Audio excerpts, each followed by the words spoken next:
I'm sure you've heard of Skype.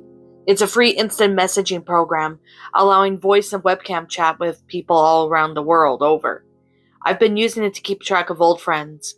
We all went off to college on a fortnight ago. Last week, I was talking to Annie, a girl I used to go to school with. We both just moved on to our flats.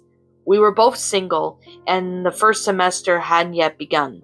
So we found ourselves with plenty of time to chat. Usually we'd Skype at least once a day. The stuff we talk about wasn't hugely interesting. She bought new headphones. I'd watched The Princess and the Bride for the first time. It was just so nice to have someone familiar company amidst a time of such great upheaval, you know? Anyway, it was a Tuesday morning. I had been out clubbing the previous night, so I was pretty groggy and hungover. But I was awoken with the plaintive buzzing of a Skype call. Cursing the fact that I left my laptop on and massaging my temples, I stumbled out of bed. Hello? My bleary eyes struggled to focus on the painfully bright monitor before me. Annie was, of course, dressed up and grinning, supporting her new headphones. She gave a cheery wave, and to which I responded with a half smile. Well, aren't you the life of the party this morning? She teased. You should have seen me last night. My dance moves will put the whole club to shame. Big fish, little fish doesn't impress anyone. Hey, don't you have an introduction meeting with your tutor today? I glanced at my calendar, but the ink refused to stop squirming on the page. I assumed she was right, but even the small amount of sunlight that seeped under the curtains into my gloomy domain was eye-watering. Yeah, fuck that, I groaned. What about you? What are you doing today? I'm hoping to get a call from Erin. She just took off yesterday during a fire drill. She left a letter on her desk saying she was going home. Which girl one's Erin again? I asked, half serious.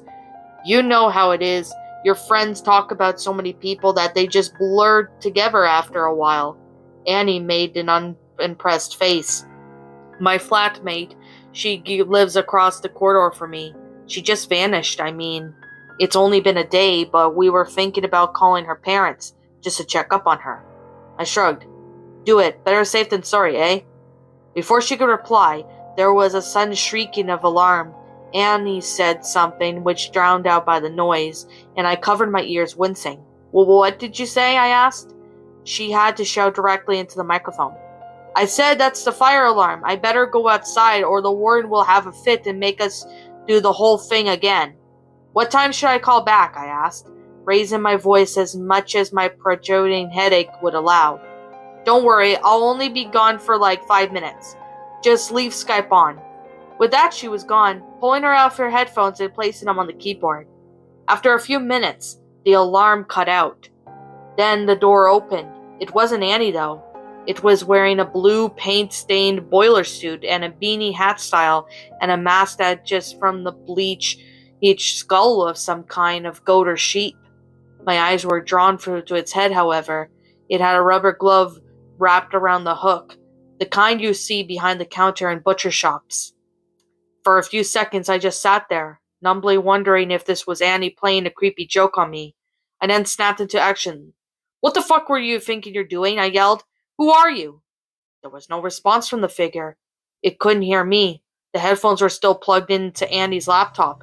Instead, it simply stood there, taking the room in. 10 seconds later, it began to approach the desk. I fumbled for my phone and tried to warn Annie. I selected her number from the speed dial, not taking my eyes off of the screen.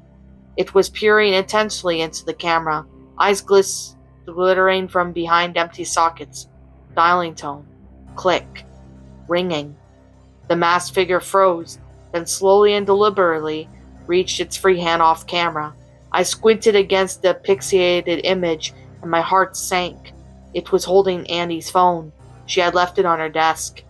The figure cocked his head to one side, throwing me what I presumed to be supposedly a pitying look, before the hit-off button with the mobile and placed it aside her laptop, which into its pocket produced something white, and dropped it atop her keyboard.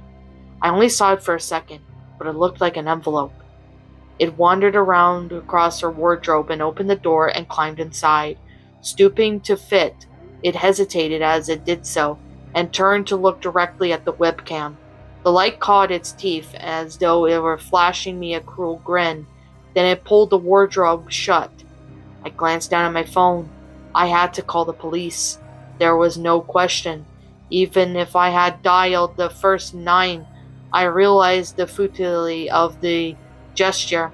There would be a bother of them finding the contact in the department in Annie's city. 50 miles away, I called anyway. Dialing tone. Click. Ringing. You're through the emergency services. Which service do you require? Yeah, I need to talk to... Ooh. I paused mid-sentence. I did so because a door opened and Annie had hurried inside. Her hair was wet from the rain, and she smiled as she approached the webcam. I yelled as loud as I could for her to run, and I felt the tears pinching the corners of my eyes. Annie didn't hear me. She sat down and picked up her headphones and began to adjust the overlapped length. Over her shoulder, the wardrobe door stirred. Hello, sir. Which service do you require? Sir? Sir, are you hurt? Do you need an ambulance? Are you still there? Sir! What's up, my pretties? It's the Lion Queen here. I want to appreciate you all for tuning into this video, and I do appreciate you guys supporting my video by giving this video likes and stuff. If you really enjoyed this video, be sure to leave a like, comment and subscribe if you're new, ring the bell for notifications to when I upload so that way you guys will get updated for whenever I upload. If you want to follow me on Twitter or DeviantArt, feel free to leave a follow on those if you are interested in following me on those socials. If you want to support my backup channel, known as Miss Dark Shigo, feel free to subscribe to it, as a link to that will also be in the About page section. And with that being said, and that being the case, thank you so much for watching, my pretties, and as always, please stay pretty.